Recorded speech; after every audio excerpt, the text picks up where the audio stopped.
तुम्ही वावरता पण आला नाही, लगेच झालेल्या या विधानसभेमध्ये तुम्ही बॅकस्टॅपिंग झालं. एका जागेमुळे म्हणजे फक्त दक्षिणच्या जागेवर म्हणजे राज्यातली महाविकास आघाडीमधून शिवसेना बाहेर पडायचं राज्याचा विषय माझा नाहीये. मी फक्त सोलापूर लोकसभा मतदारसंघापुरतच बोलतोय. मी राज्याचा जो निर्णय आहे तो निर्णय उद्धव साहेब घेतीलच. आणि सगळीकडे जर शिवसैनिकांची माझ्यासारखी जर भावना असेल तर निश्चितपणे त्यांनी ते घ्यावं, त्याप्रमाणे त्यांनी जाहीर करावं. अन्य काय जिल्हा प्रमुखांनी मागणी केलेली का?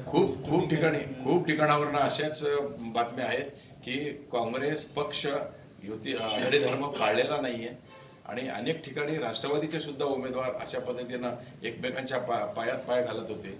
त्यामुळं जो प्रकार पंढरपूर मंगळवेढा मतदारसंघामध्ये काँग्रेस आणि राष्ट्रवादीमध्ये झाला तोच प्रकार आता इथं पण झाला. इथं मग त्यांना माझं एक म्हणणं आहे, त्यांचा मला एक प्रश्न आहे जाहीर तुमच्या माध्यमातून. तिथं जसं तुम्ही हाताचं चिन्ह देऊन तुम्ही याच्या विरोधात तुतारीच्या विरोधात उभा केला, इथं सुद्धा तुम्ही त्या हाताचं चिन्ह द्यायला पाहिजे होतं. तुम्ही दिलं असं तर आपल्याला कळलं असतं कोण किती पाण्यात आहे ते. जाणून बुजून केलं का? सरळ जाणून बुजून हा शिवसेनेचा खासदार आमदार निवडून येऊ नये अशा पद्धतीनं एक षडयंत्र या लोकांनी केलेलं आहे असं माझा जाहीर आरोप आहे.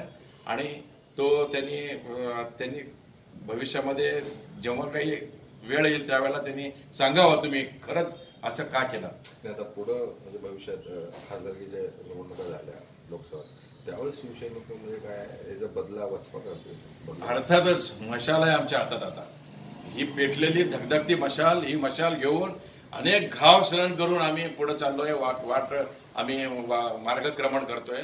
आणि ज्या गोष्टी आम्ही जुन्या युती धर्माच्या काळामध्ये भाजपबरोबर युती केलं होतं, मी त्यावेळेला ज्या भाजपने आमचा हात धरून एवढं मोठं भाजप मोठं झालं, त्यांनी बॅकस्टॅपिंग आणि परत आमच्यातल्या लोकांना बाहेर घेऊन जाऊन फोडून, पक्ष फोडून, उभी फूट पाडून यांनी बॅकस्टॅपिंग, असे अनेक बॅकस्टॅपिंग अंगावर घेतलेला हा शिवसैनिक आहे.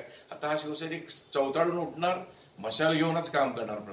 आता मशाल धगधगती आहे एवढं प्रत्येकाने लक्षात ठेवावं.